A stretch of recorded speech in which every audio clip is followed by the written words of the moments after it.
بسم اللہ الرحمن الرحیم۔ 8 روٹیاں۔ 2 آدمی ہم سفر تھے، ایک کے پاس 5 روٹیاں تھیں اور دوسرے کے پاس 3۔ کھانے کا وقت آیا تو راستے میں ایک جگہ دونوں ٹھہرے اور وہ روٹیاں اکٹھی کر کے دونوں مل کر کھانے کو بیٹھے۔ اتنے میں ایک تیسرا شخص بھی آ گیا۔ انہوں نے اس سے کہا، آؤ بھائی، کھانا حاضر ہے۔ اس شخص نے یہ دعوت قبول کر لی اور وہ بھی ان کے ساتھ کھانے میں شریک ہو گیا، اور پھر تینوں نے مل کر وہ روٹیاں کھائیں۔ کھانا کھا لینے کے بعد وہ تیسرا شخص 8 روپے ان کو دے گیا اور کہہ گیا کہ آپس میں بانٹ لینا۔ چنانچہ جب وہ دونوں ان 8 روپوں کو بانٹنے لگے تو 5 روٹی والے نے کہا کہ میری 5 روٹیاں تھیں، میں 5 روپے لیتا ہوں، اور تیری 3 تھی، تو 3 لے۔ 3 روٹی والا کہنے لگا، ایسا ہرگز نہ ہوگا، بلکہ یہ آدھے روپے تیرے اور آدھے میرے۔ ہم دونوں نے مل کر روٹی کھائی ہے، اس لیے دونوں کا حصہ بھی برابر ہوگا۔ دونوں میں تکرار بڑھ گئی اور پھر دونوں اپنے اس جھگڑے کا فیصلہ کرانے حضرت مولا علی رضی اللہ عنہ کی عدالت میں پہنچے۔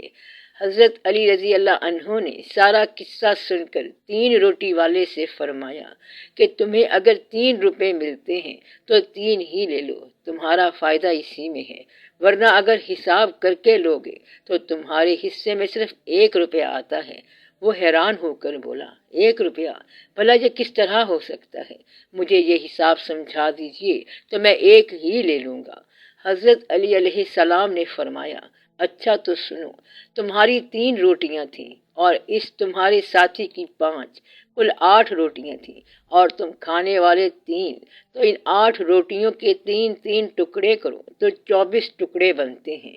اب ان 24 ٹکڑوں کو 3 کھانے والوں پر تقسیم کرو تو 8 ٹکڑے سب کے حصے میں آئے، یعنی تینوں نے 8 ٹکڑے کھائے۔ 8 تم نے، 8 تمہارے ساتھی نے اور 8 تمہارے مہمان نے۔